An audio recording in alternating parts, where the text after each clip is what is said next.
To be slightly provocative, do you not think that even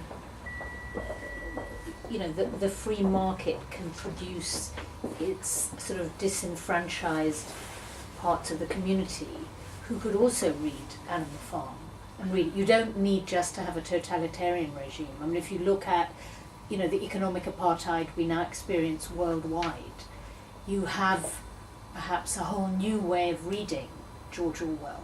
And one of the things of being a great writer is he addresses more than one situation and more than one set of particulars. And I'd say there's, when you were saying how could you know, I grew up in an area, this area, which used to be a very poor area, and where we've had, a takeover and the creation of an economic apartheid by a group of people, the same as has happened all over the world. And I could identify with Animal Farm, and I could recognise in my garden committee Napoleon, who was an arms dealer, etc. Well, I live in Notting Hill. I'm not rich enough.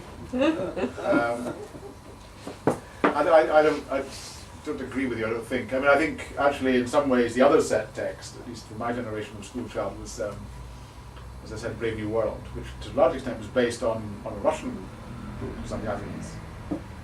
Me.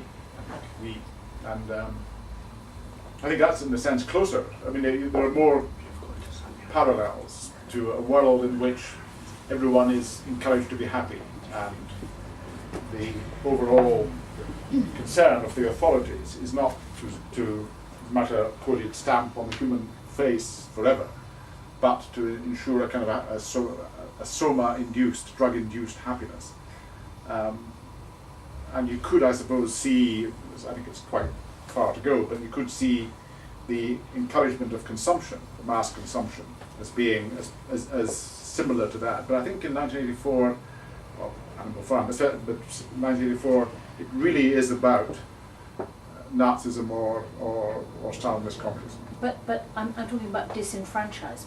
Yeah, I know you are, but I don't think either of them are about disenfranchisement. I think they're about tyranny, absolute central terroristic tyranny, and it's different from rich people moving into Notting Hill. No, I'm not actually just talking about Notting Hill. But I mean, do you not think that the extremes of the free market create another form of tyranny? I mean, if you not that form. Well, could I mention about the free market very, very briefly? The other day I watched a film about the Andijan massacre. For those of you who don't know, it was a small town in Uzbekistan 5 years ago, where the authorities actually shot about 1,000 people who were protesting against the incarceration of 23 businessmen. What I didn't know, although I was following the origin and the developments, but what I had not known before I watched this film was that this massacre had been preceded by 100 days protest of the people of Andijan to show their support to the incarcerated businessmen. It lasted 100 days. People, just ordinary Uzbek people in their national dresses, they came out into the streets and they were showing that they were protesting against the incarceration of the imprisonment of this businessman. And when I asked, there was one of the people who had been imprisoned there, when I asked, what is it? People in the Soviet Union are not renowned for staging protests. We've all had this awful fear inside us.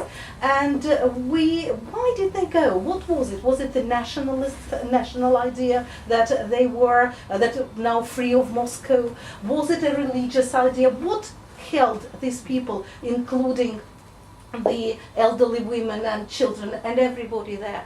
And they said this business community, this new capitalists, new businessmen, they had done so much for the people. These people were saying they're opening computer classes for children. They suddenly felt that these people themselves could do something, not to wait for the state to give them something. But in this small place in Andijan, suddenly human initiative, human creativity was doing something for the people living there. And it gave these people this strength and confidence to protest. Of course, the authorities just shot 1,000 of them. But I just think that this was the feeling of freedom of an individual enterprise. I can't explain it But otherwise. in Detroit, people don't feel that anymore. Hmm? In Detroit, people don't feel freedom anymore. Well, yeah, but that's probably. I'm not yeah, really talking yeah, about that end yeah, of it. I mean, it's yeah, a different discussion. yeah. I've got to say I agree with your point. I think there's far more universality about it. And if you think of the way that multinational corporations now completely ignore the wishes of individual governments and are prepared to exploit whichever country is prepared to tolerate the most abuses of its citizens, I think that is a different form of totalitarianism. And I think Orwell's message is just as relevant, and I think it's relevant in any situation of oppression. He may have specifically based it on his knowledge and thoughts about Soviet, but I think his message was far more universal, and I think that's why he remains such an important writer. I think it was. I still don't agree with you, but I think it was more universal then because, after all, democracies were in a small minority. I mean, most countries were, in one way or another, a dictatorship, an authoritarian system of some kind. So he was being universal. I think now that to try to bring in a series of diverse elements, like the activities of multinationals or the growing in nearly every country, the very widely growing gap between rich and poor, all these things are true, but to try to marshal it under a satire of 1984 and Animal Farm is to distort both. That is, there's a different way of. It isn't. In some way, it's not cheapening. It's what the word. It's not a word to use of what's. It's falsifying the nature of what's happening under multinational companies, or in the gap between rich and poor, to say it is part of what Orwell was describing. It's something else. It's got to be more specific. And if it's not more specific, you don't really describe it. And if you're not describing it, then it's difficult to do something about it. It's not. There isn't a Stalin. There isn't a Hitler of the kind then, which was, after all, these people were prepared, and what Orwell saw, I think, were prepared in the end to massacre millions, and that doesn't happen anymore. I disagree. I think it does happen.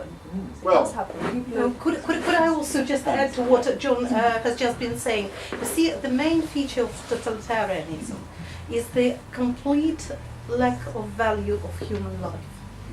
And if you see what happens here when somebody is injured in the street, and you compare it to the Russian state killing thousands and thousands of its young men, be it in Chechnya or somewhere else, you'll see the difference. So I would not ever, big multinational companies can do awful things, but it can't be compared to the attitude of a human life, to a human life. Kohler arranged the murder of trade unionists in Colombia. I look at both parts.